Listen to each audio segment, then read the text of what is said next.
कोई देश तब तक आगे नहीं बढ़ सकता जब तक कि वहाँ के लोगों की परिस्थितियाँ उनके अनुकूल न हो और सरकार उन्हें अवसर उपलब्ध न कराने लगे।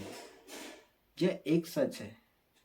लेकिन दूसरा सच यह भी है कि किसी देश को आगे बढ़ने से रोका भी नहीं जा सकता यदि वहाँ पर लोगों की परिस्थितियाँ उनके अनुकूल होती चली जाए और सरकार उन्हें अवसर उपलब्ध कराने लगे। यह भी एक सच है। लेकिन भारत का सच इससे अलग है।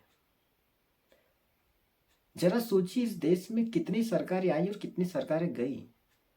आमतौर पर सरकार का कार्यकाल 5 साल का होता है, लेकिन 5 साल में सरकार के कार्यकाल को भी अब देखते चले जाइए। जो रिफॉर्म सरकार के कार्यकाल में दिखाई देना चाहिए वह रिफॉर्म दिखाई क्यों नहीं देता।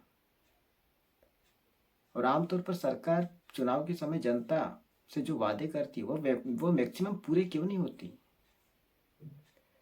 कोई दल यदि जिक्र करता है कि गरीबी कम कर देंगे, लेकिन गरीबी कम नहीं होती। हालांकि जनता ने जवाब दे दिया है,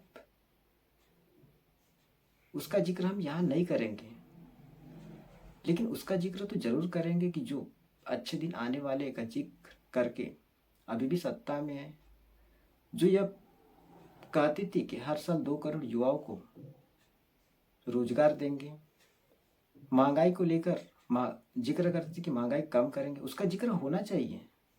उसका जिक्र इसलिए होना चाहिए क्योंकि मौजूदा सरकार में वह है और सरकार से सवाल करने की आज़ादी इस देश के लोगों को है। लेकिन इस दौर में मीडिया की भूमिका गायब होती चली गई। लेकिन इस देश के लोग तो है, इस देश के लोगों को सवाल करने की आज़ादी है। संविधान में फ्रीडम ऑफ स्पीच है। संविधान तो इस देश के लोगों को वह ताकत देता है कि वो सरकार से सवाल करे और सरकार भी जवाबदेही की स्थिति में होनी चाहिए। लेकिन सरकार जवाबदेही की स्थिति में है नहीं। यदि वही सरकार यह कहकर सत्ता में आती कि हर साल 2 करोड़ युवाओं को रोजगार देंगे, इस दौर में तो बेरोजगारी इतनी ज़्यादा है कि इस देश के युवा काम के लिए भटक रहे, काम मिल नहीं रहा है। इससे पहले ऐसी बेरोजगारी नहीं थी जो अभी है। अच्छे दिन आने वाले जिस नारे के साथ मोदी सरकार आई थी, इस देश में 1% लोगों की अच्छे दिन आए, बाकी 99% लोग तो गरीबी मुफलिसी में जीने को मजबूर हैं। इस देश में सरकार जिक्र करते किसानों की आय दुगुनी कर दी जाएगी। इस देश में किसानों की हालत इतनी नाजुक होती चली जा रही कि उससे उसकी लागत नहीं मिल पा रही है। जो एमएसपी है, किसानों की प्रमुख मांगों में एमएसपी, वह उससे नहीं मिल पा रही है। सरकार अपने तौर पर जिक्र करती कि एमएसपी देंगे, लेकिन वो किसानों तक पहुंच क्यों नहीं पाती। और इस देश में किसान,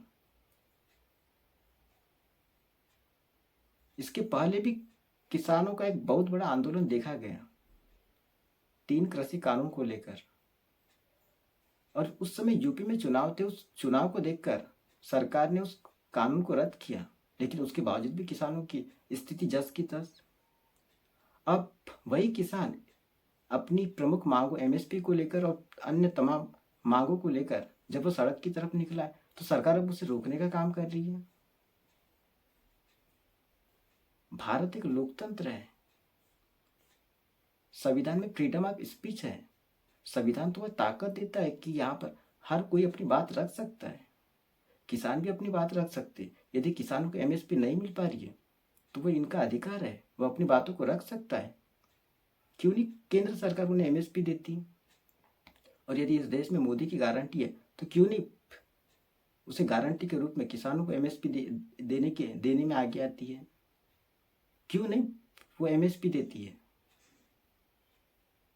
और जब एमएसपी देने की स्थिति में केंद्र सरकार नहीं है और किसान यदि सड़क पर चलने को तैयार है, तो उसे रोकने का काम क्यों होना चाहिए। भारत तो वह जमीन है जहां पर गांधी ने भी स्वतंत्रता के लिए लड़ाई लड़े। भारत वह जमीन है जहां पर लोकतंत्र के लिए बाबा साहेब ने संघर्ष किया। किसानों का भी हक है कि उसे एमएसपी मिलना चाहिए। और वह एमएसपी के लिए यदि केंद्र सरकार से अपनी बात मनवाने के लिए चल पड़ा है तो केंद्र सरकार को भी किसानों की मांग मानना चाहिए। यह लोकतंत्र है। लोकतंत्र इस देश के लोगों को ताकत देता है। बहुत बहुत धन्यवाद।